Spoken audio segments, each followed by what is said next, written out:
누구나 다 알고 있습니다. 사람은 혼자서는 살 수 없다. 더불어 살아가야 한다. 모르는 사람이 아무도 없습니다. 그래서 함께 한다는 것은 상당히 귀한 것입니다. 특히 우리는 신앙 고백도 했듯이 서로 연락하는 거죠. 상합하는 거죠. 성도가 서로 교통하는 것과 이게 뭐냐면 연락하고 상합하면서 그리스도인의 공동체 속에서 합력을 하고 있다는 고백입니다. 그렇게 해야 신앙도 성장하는 겁니다. 나 혼자 잘한다고 해서 되는 게 아니에요.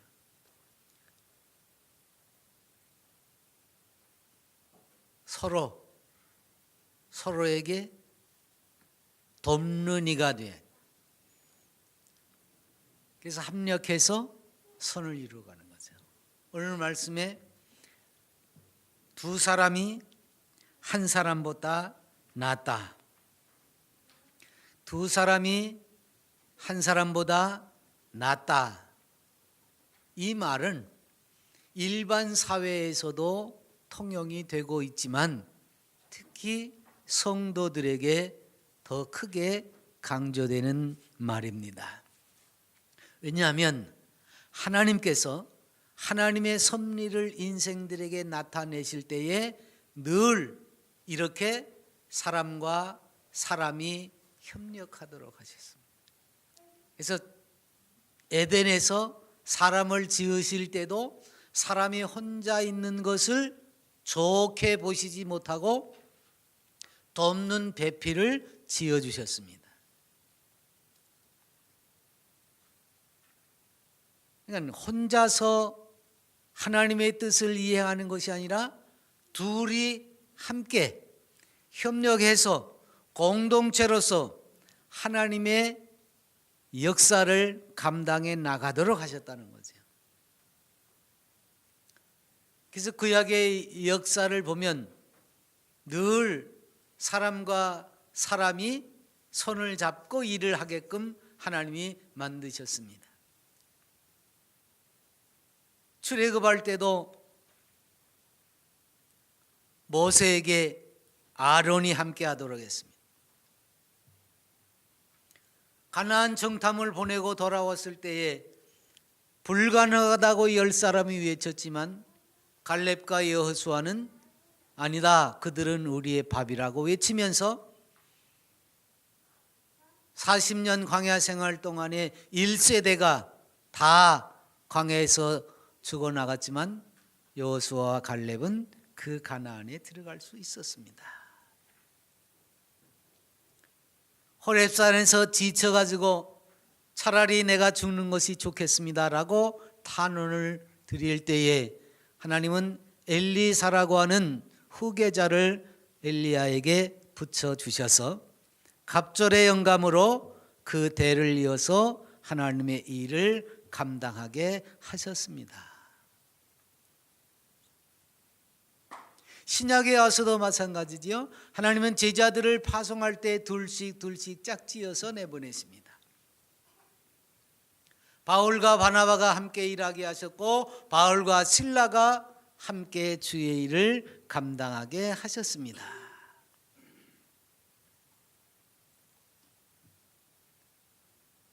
그래서 사람은 손과 손을 맞잡고 또 마음과 마음이 한대로 엮어져서 서로 협력하는 조력자들이 되어야 됩니다. 그리스도인들은 바로 이런 사람들이죠. 하나님의 일을 함에 있어서 서로 함께하는 조력자입니다. 이 조력자란 말을 우리가 잘 알아야 돼요. 내가 주인공이 아니고 내가 조력을 해서 다른 사람을 주인공이 되게 만드는 겁니다. 이게 조력자예요. 협동하고 협력하지만 그리스도인들은 조력자라는 생각을 잊지 말아야 됩니다. 왜? 나보다 남을 낮게 여기라고 하셨기 때문에. 그래서 그리스도인들은 교회가 만들어질 때부터 이것을 깨닫고 다른 이에게 내가 어떤 조력자가 될까? 그래서 모이기를 힘쓸 때마다 서로에게 조력자가 되기 위해서 노력을 했습니다. 하나님도 그러시죠. 우리가 하나님을 삼위일체라고 말합니다. 삼위일체 하나님. 그리고 창세기의 기사를 보더라도 우리 사람을 만드실 때에 하나님이 뭐라고 하셨습니까? 우리가 우리의 모양대로 그랬습니다. 우리가 우리의 모양대로. 그래서 삼위의 하나님께서 서로 동등한 입장에 계신데 서로에게 조력자가 되어주신 겁니다.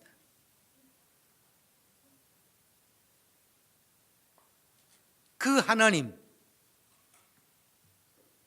하나님이 오늘 우리에게도 서로에게 조력자가 될 수 있도록 하라.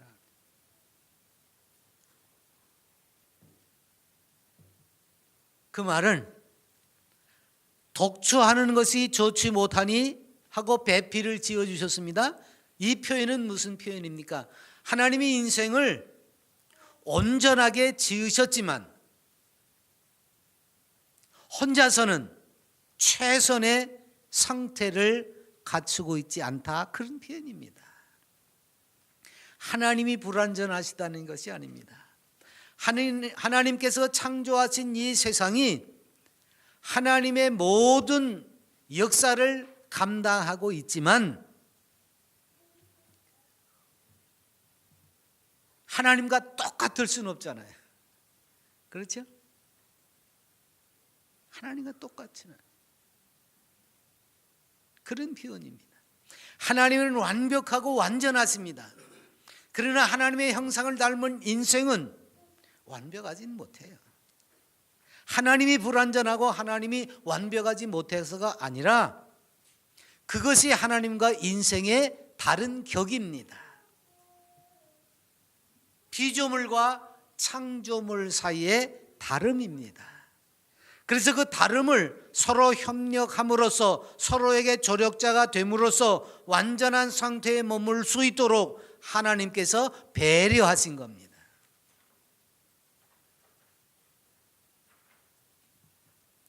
그러니까 이렇게 서로에게 완벽해지도록 조력자로서 세상에 지음을 받았는데 그런 사실을 망각하고 마치 자기가 완벽한 이가 된 것인 양 하나님의 자리를 넘보다가 타락했잖아요. 여러분 그 타락할 때의 모습 기억하시죠? 서로가 서로에게 너 때문이야, 너 때문이야, 너 때문이야. 서로에게 조력자가 되어져야 될 인생이, 그래서 하나님처럼 선을 행할 수 있는 능력으로 지음을 받은 인생이 서로에게 조력자로서 돕는 배필 역할을 제대로 하지 못하고 나니까 서로를 힐난하고 비난하고 책임을 떠넘기게 됐습니다. 그래서 사람이 서로와 서로에게 마음을 나누지 못하는 결과를 초래하고 말았습니다. 그래서 타락한 본성은 추하고 연약해져서 더 이상 아무것도 할 수 없는, 혼자서도 아무것도 할 수 없고, 그런 타락한 인생들이 서로 힘을 합쳐서도 아무것도 할 수 없습니다. 여러분, 타락한 인생들이 힘을 모아서 영차영차하고 한 일이 겨우 뭡니까? 바벨탑을 쌓고 하나님의 자리를 넘보다가 온 세상에 흩어지고 만일이지 않습니까? 타락한 이후에는 아무것도 할 수 없는 존재가 되어버리고 말았습니다. 그래서 사람이 하나님께서 주신 그 모든 은혜와 능력마저도 행사할 수 없는 존재로 전락해버리고 말았습니다. 다만 하나님께서 긍휼히 여기시는 인생이기 까닭에 타락한 본성을 가지고서도 이 세상에서 여전히 살아는 가고 있습니다.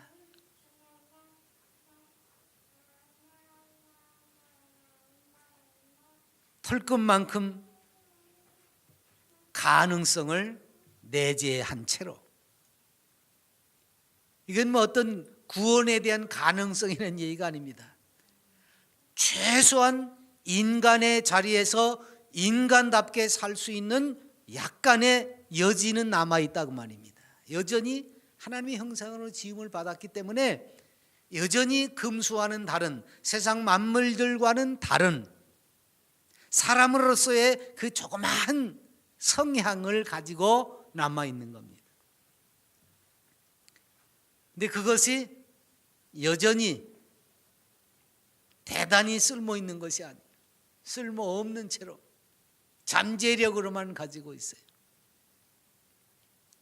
근데 이 잠재력이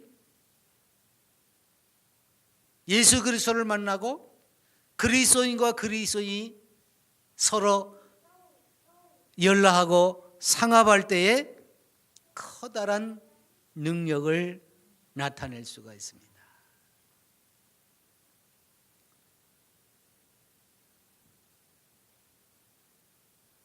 그러니까 보통 구원받지 못한 사람들이 힘을 합쳐서는 아무것도 이뤄낼 수 없습니다.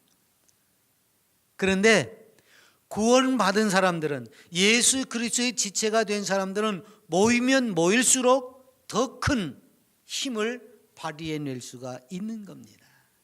그래서 교회는 서로 연락하고 상합해야 돼요.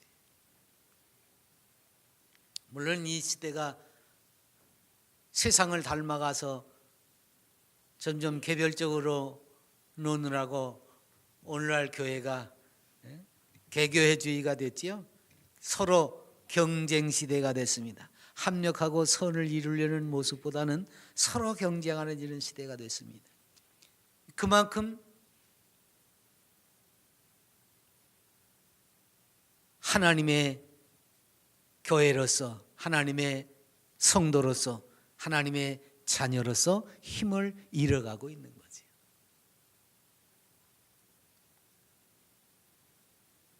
그래서 지금 시대는 교회가 어떻게 해요? 세상과 서로 경쟁하는 관계에 놓여져 있습니다. 세상은 경쟁의 대상이 아닙니다. 정복의 대상이지. 그리스도의 복음으로 정복해야 하는 대상이지 우리가 세상과 경쟁해야 될 것이 아닙니다. 근데 지금 이 시대는 세상과 경쟁을 해요. 그것도 모자라서 교회가 경쟁을 하고 성도가 경쟁을 합니다.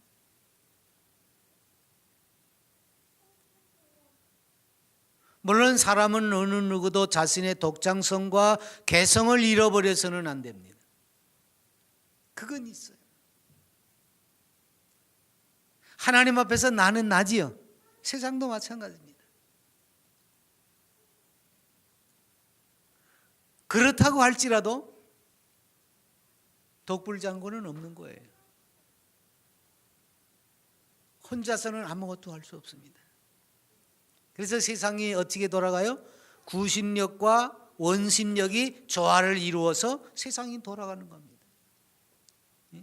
지구가 돌아가는 게 뭐예요? 그게 구심력과 원심력으로 인해서 보이지 않는 끈에 의해서 지금 이렇게 움직이는 거예요. 그것 때문에 낮과 밤이 이루어지고 미는 힘과 끄는 힘, 또 사람 개개인도 마찬가지죠. 근육의 수축과 이완을 통해서 걷기도 하고 뛰기도 하는 거예요.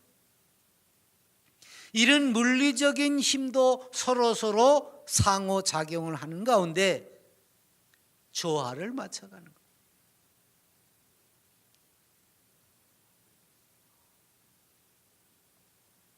사람도 마찬가지고 조직도 마찬가지. 나아가서는 영적인 기관인 교회도 마찬가지입니다. 각자에게 주어진 특징 또는 은사가 있습니다. 그것은 서로를 만날 때에 배가 되는 거예요.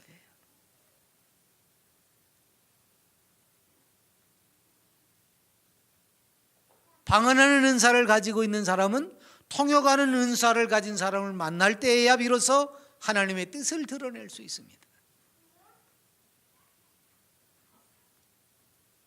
그렇게 우리에게 주어지는 모든 은사가 서로에게 조화를 맞추어 갈 수 있도록 하나님이 각자에게 주신 거지요.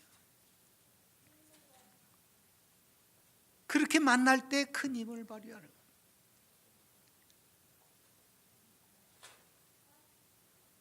오늘날 너무 각자의 힘에만 의지하고 조력하지 아니한 까닭에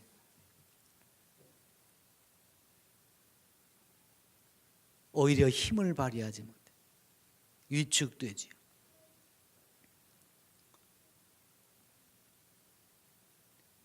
팀 경기가 있습니다. 그 팀 경기라고 하는 것은 여럿이 함께 하는 거지요. 축구라든가 야구라든가 배구라든가 뭐 여러 가지 팀 경기가 있는데 그 팀 경기는 개인기도 필요하지만 그 개인기가 드러날 수 있도록 하는 이들이 필요합니다. 팀워크라고 하죠. 그러니까 아무리 개인기가 출중해도 혼자서는 승리를 할 수가 없어요. 요즘은요,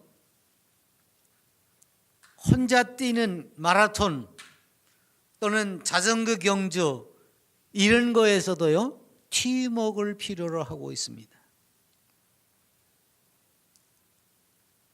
그래서 같은 팀 선수들이 함께 뛰면서 다른 선수들을 견제해주고 우리 편을 도와주고 그래서 우리 편이 1등하도록 만듭니다.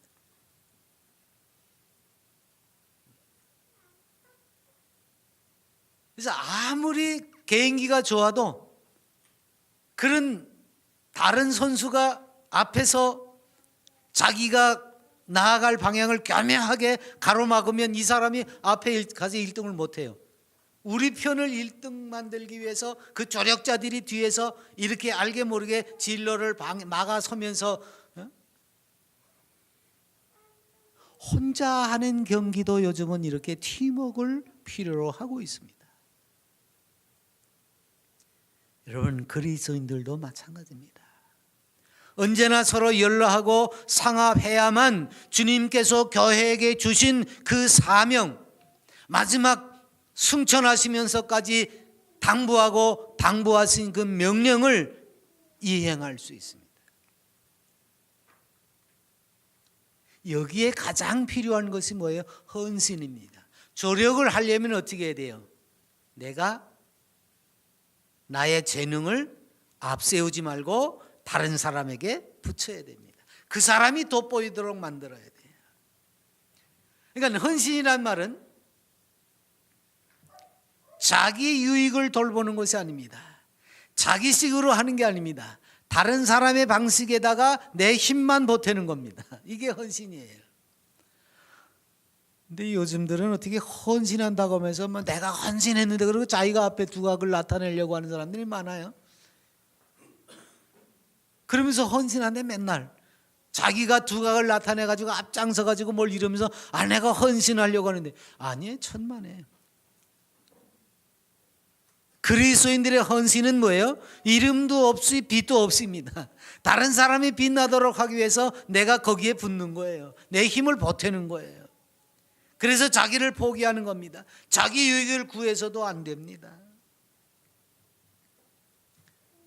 맨날 내가 헌신한다고 그러면서 입만 가지고 하는 건 헌신이 아니에요.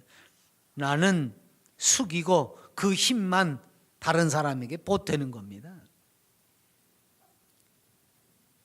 그래서 헌신하려고 할 때에는 내가 두드러져야 되는 것이 아니라 다른 사람이 두드러져야 되는 거예요. 이게 헌신이에요. 이런 헌신을 하나님은 기뻐하십니다. 그래서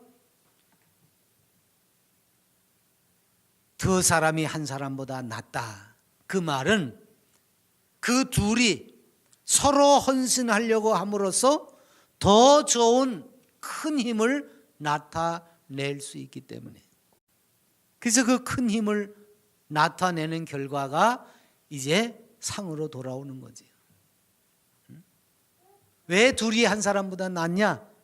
이렇게 큰 힘을 발휘함으로 말미암아 돌아오는 하나님으로부터의 상이 크다. 그래서 수많은 사람을 돌아오게 한 사람들은 하늘의 별처럼 빛나리라고 하지 않습니까? 그게 하나님 앞에서. 잠언에서 그렇게 말했습니다. 철이 철을 날카롭게 하는 것 같이 사람이 그의 친구의 얼굴을 빛나게 하느니라. 내가 빛나는 것이 아니라 친구가 빛나게 하는 거지요. 그러면 그 친구가 나를 또 빛나게 하는 겁니다. 이게 이런 관계예요.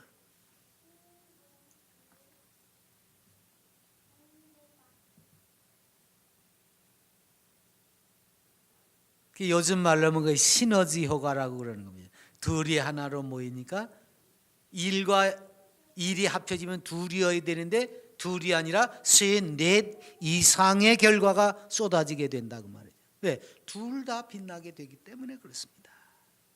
그러니까 두 사람이 협력해서 수고하면 혼자 수고하는 것보다도 훨씬 더 많은, 더 큰 결과를 얻어낼 수가 있기 때문에 그렇습니다. 혼자서 해가지고 성공하면 자기 만족을 누릴 수는 있습니다. 그런데 서로 자기들의 소망을 나누면서 승리를 위해서 협력했어요. 각자의 힘을 보탰어요. 그러면서 상대방이 빛나도록 노력을 했습니다. 그래서 이루어낸 결과는 이건 혼자서 만족하는 것보다도 더 큰 성취감을 누릴 수 있습니다.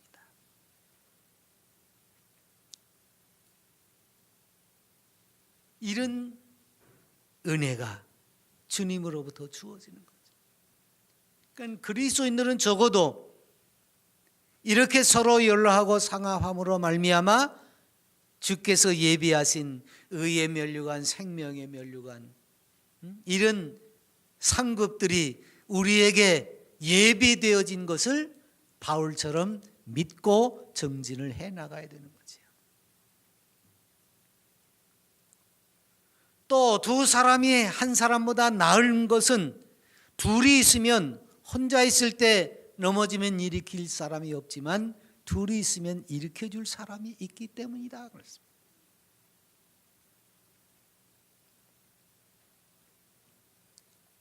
사람이 만일 무슨 범죄한 일이 드러나거든 신령한 너희는 온유한 심령으로 그러한 자를 바로잡으라. 혹 넘어지는 자를 이렇게 세우라 그 말이에요.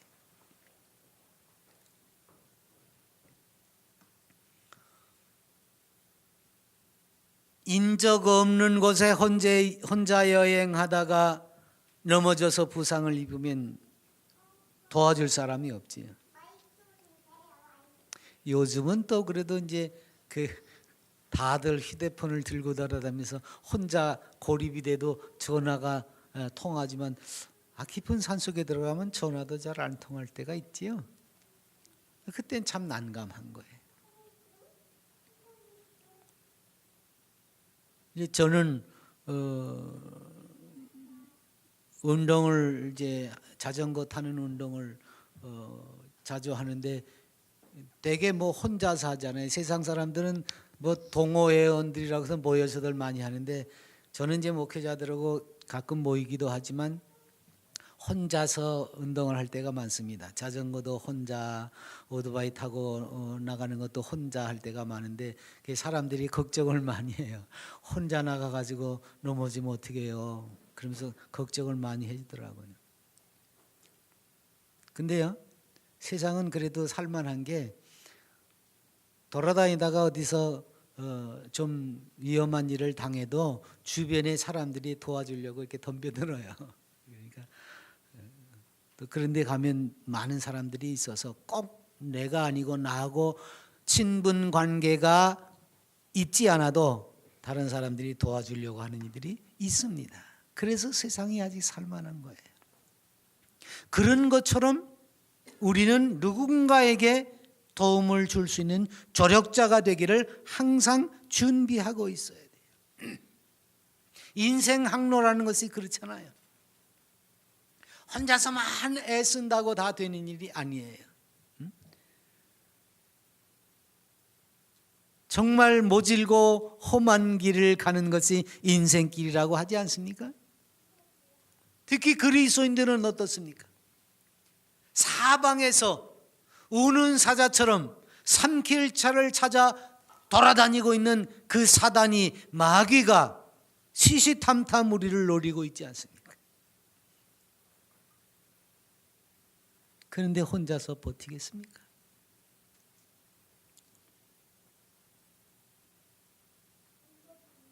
그러니까 불명예로 떨어지고 죄의 악한 습관으로 물들어갈 때 옆에서 붙들어 일으킬 수 있는, 또는 이렇게 신망이 있는 그 이름으로 우리를 막아서 주는 사람이 있다면, 그렇잖아요. 내가 잘못하고 수치를 당할 수도 있습니다. 그때 그걸 덮어줄 수 있는 이가 필요한 거예요. 여러분, 그리스도인들에게는요 이런 것이 필요합니다. 요새 세상은요 그걸 안 하고 덮어주려고 하지 아니하고 오히려 그걸 자꾸 들춰내 가지고서는 서로 공격을 해대는 세상입니다. 아닙니다.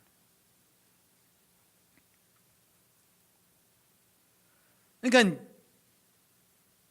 서로 잘못된 것이 있을 수도 있습니다. 그러면 그것을 서로 방패마이가 되어지고 덮어줄 수 있어야 돼요. 뭐 죄를 감출한 얘기가 아닙니다. 그 실수와 허물을 쌓아낼 수 있는 것이 필요하다고. 잘못했으면 잘못된 대로 우리가 벌을 받아야 되겠지요만은 그것을 우리는 감싸고 끌어안고 위로하는 것이 필요하다고 말해요. 그래서 서로의 수치를 덮어줘요. 사랑은 허다한 죄를 덮는다고 그래서. 그래서 우리는 서로에게 충성스러운 친구가 되어지는 거예요. 서로에게 충성스럽지 않으면, 충성스러운 친구가 없으면 그 인생이 참 불행한 거예요. 누군가는 나의 언덕이 필요하고 또 나는 누군가에게 그런 언덕이 될 수 있어야 합니다. 그러려면 서로의 허물을, 서로의 실수를, 넘어짐을 일으켜 세울 수 있는 조력자가 되어져야 하는 겁니다. 그래서 뭐 좋은 일에 함께하는 것은 쉬워요. 그런데 어렵고 힘든 일, 좀 부끄러운 일, 수치스러운 일, 그것을 덮는 것은 쉽지가 않습니다. 그런데 그것을 그리스도인들은 덮을 수 있어야 돼요.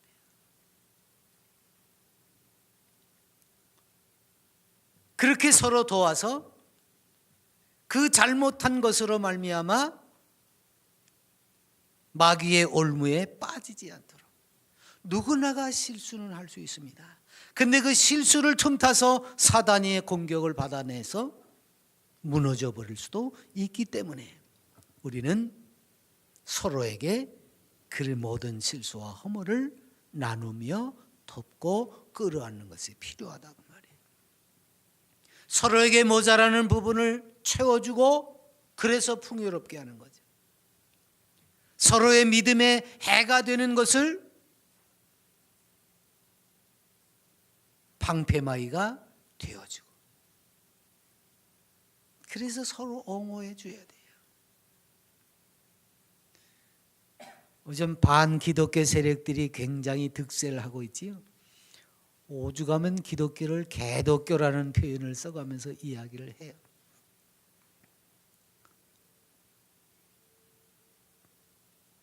그런 소리를 들으면 우리는 스스로 회개하고 바르게 살려고 애를 써야만 합니다. 그리고 중요한 것은 거기에 동조하지 말아야 된다는 겁니다. 근데 오늘날 많은 사람들이 거기에 동조를 해요. 목회자들도 동조를 하고 성도들도 동조를 하더라고.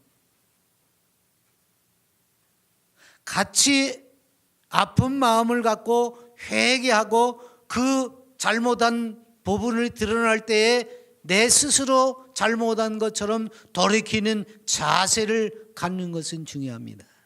그런데 거기에 동조할 필요는 없어요. 같이 기독교를 폄하하고 비난해서 뭐 좋은 것이 있다고 그럽니까? 근데 그런 이들이 많습니다. 그래서 우리가 아이고 그러지 말아야 될 텐데 하고 혀를 좀 찰 수는 있지만 동조까지 할 필요가 있습니까? 그렇게 끌끌 혀를 차면서 내가 회개하는 거지요. 그게 조력자가 되는 길이에요. 내가 죄를 지은 것 마냥, 내가 허물이 있는 것 마냥 회개하는 거지요. 그리고 그런 이들이 혹 가까이 있으면 우정어린 충고라도 한마디 할 수 있어야 돼요.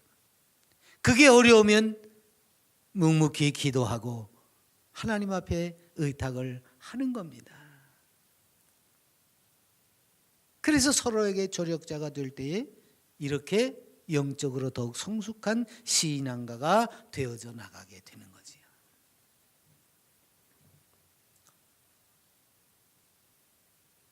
또 오늘 말씀에 이렇게 조력자가 되어지는, 즉 한 사람보다 두 사람이 함께 누우면 따뜻하니까 그렇게 서로에게 조력자가 되어야 한다고 말하고 있습니다. 특히 이제 이스라엘 같은 그 중동 지역에서는 밤이 상당히 기온이 떨어집니다. 그래서 항상 그 겉옷이 중요해요. 그 사람들은 밤에 찬 기운을 막을 수 있기 때문에. 그러다 보니까 항상 양틈에서나 밤에는 양틈에서나 또는 그 목자들끼리 서로 끌어안고 자는 이런 것들이 체온을 유지하고 밤을 보내기가 아주 유익합니다. 이제 이런 표현이지요. 자연 환경을 극복할 수 있도록 함께 눕는 것이 일상적이 되어버린 사람들에게 모든 일을 그렇게 할 수 있도록 가르치는 겁니다.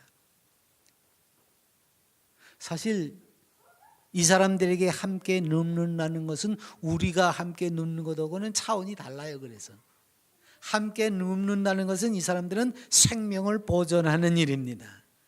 밤에 우리가 요즘 낮밤의 기온 차이가 15도 이상 간다고 그러고서 걱정을 많이 하지요. 근데 그 사람들은 실질적으로 기온차가 40도, 50도까지 차이가 난다고 하니까 얼마나 무섭습니까? 그냥 밤에 까딱하면 얼어 죽는 거예요. 우리는 10도, 20도면 안 얼어 죽잖아요. 근데 그 사람들은 얼어 죽어요. 10도, 20도에. 제가 인도에 갔을 때 18도에서 얼어 죽는 사람을 봤어요. 18도.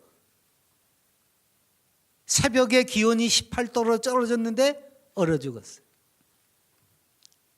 그러니까 기온차가 심하니까 우리 몸이 견디질 못해서 얼어 죽는 거예요.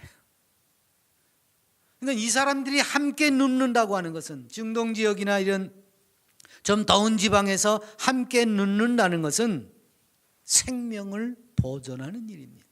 우리하고는 달라요, 좀 모습이. 그러니까 혼자 있으면 죽을 수도 있다 그런 얘기거든요.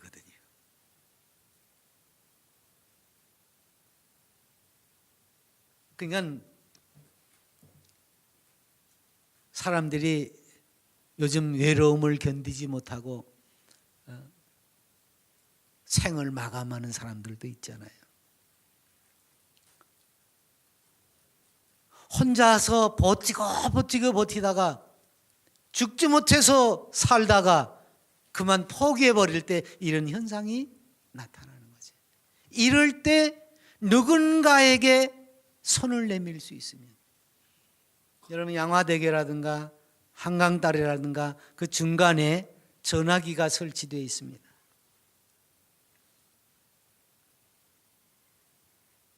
마지막 순간에 전화라도 한 통 걸 수 있는 대상이 있으면, 여보세요? 여보세요?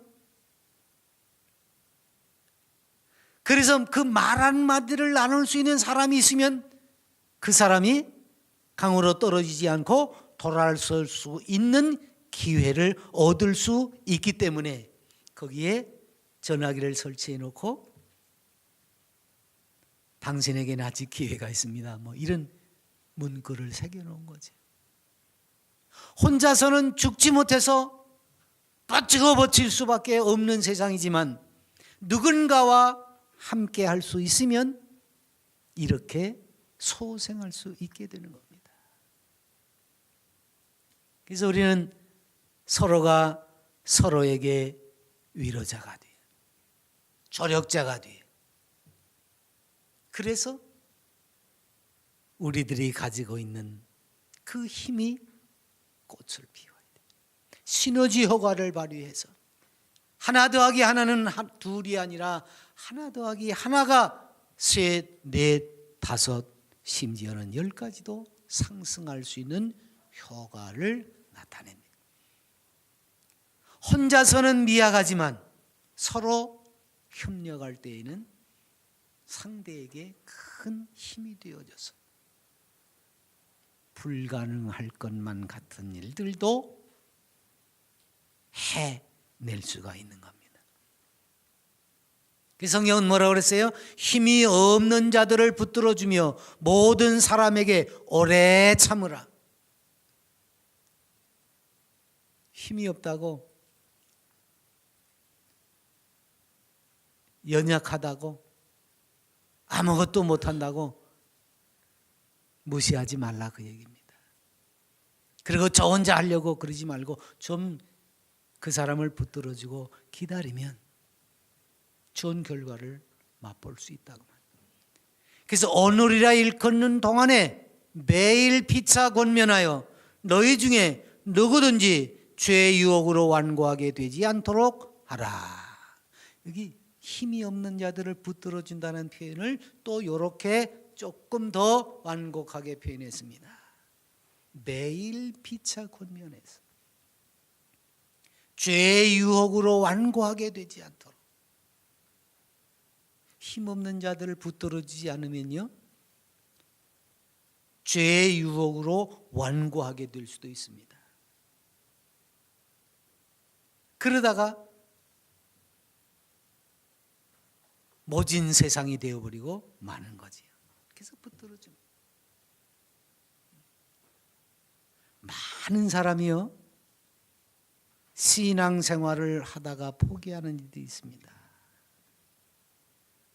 물론 포기하는 사람들이 영적인 일에 몰두했다가 포기하는 것보다는 세상적인 욕심으로 구복적인 신앙으로 예배당을 왔다가 나간 사람이 훨씬 더 많지만, 그럴지라도 그런 이들이 포기하게 된 데에는 이렇게 붙들어주지 못하는 죄의 유혹으로 완고하게 되는 과정을 완화시키기 위해서 서로 돕는 조력자 역할을 하지 못한 남아있는 이들의 잘못입니다.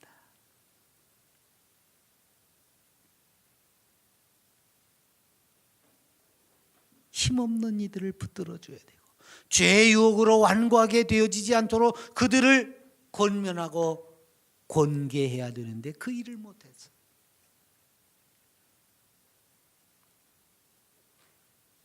그래서 우리는 끝까지 서로에게 손을 내밀어야 돼요. 손을 맞잡을 때만 비로소 이길 수 있는 힘이 생깁니다. 여기 12절에 그랬어요. 두 사람이 낳은 까닭은 한 사람보다 두 사람이 더 강할 수 있기 때문이다. 그런 이야기죠. 혼자서는 감당할 수 없는 일이지만 누군가가 거기에 손을 보태주기만 하면 능히 그 일을 해결할 수 있다고. 단순히 육체의 힘만이 아닙니다. 단순히 세상 일만이 아닙니다. 영적인 면에서도 우리는 더 각별하게 손과 손을 맞잡을 필요가 있다고. 교회는 뭡니까? 전투하는 교회 아닙니까? 아까 우는 사자가 삼킬자를 두루찾아 돌아다닌다 그랬습니다. 그 사자와의 싸움, 그 사탄과의 싸움이 교회의 사명입니다. 지상교회는 끊임없이 사단과 전투하는 교회입니다. 그럴 때 성도는 그 전투에 임하면서 서로에게 도움이 될 수 있도록 손을 내밀어야 돼요. 그러면 사탄의 괴계를 능히 물리칠 수 있습니다. 그래서 그리스도께서는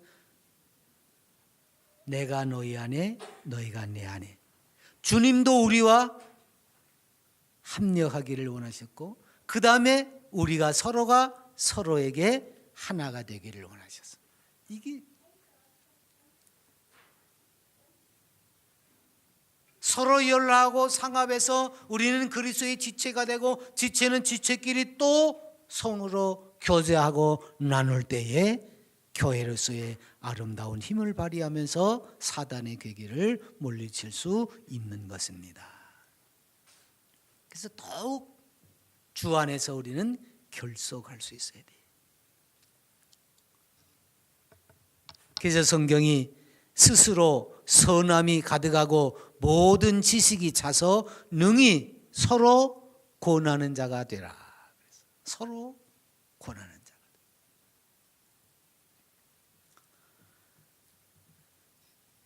이 시대는 진짜 서로에게 조력자 되려고 하지 않고 혼자서 뛰어나려고 저만 잘났다고 하는 그런 세상입니다. 이런 때일수록 교회와 성도는 서로 조력자가 되기 위해서 합력해서 선을 이루어 가시는 그 하나님의 은혜 앞에 머리를 조아리는 교회요 성도가 필요합니다.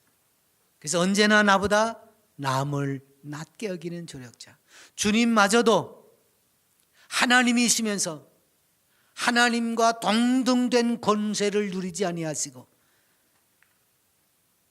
하나님의 구속의 역사의 조력자로서 종의 형체를 가지고 세상에 오셨습니다. 그 일을 완수하셨습니다. 그러면서 내가 섬김을 받으러 온 것이 아니라 섬기려 하고 오히려 너희들을 위해서 내 목숨을 주려고 왔다. 친히 주님께서 하나님의 창조 역사에서뿐만 아니라 구원 역사와 마지막 세상을 완성하실 때까지 조력자로 남아 계신 것을 우리가 기억한다고 하면 그분을 본받아서 그분의 지체답게 교회를 완성하는 일에 참된 조력자가 돼서 영원한 승리를 쟁취하는 멋진 성도가 한번 되어보십시다. 기도합니다.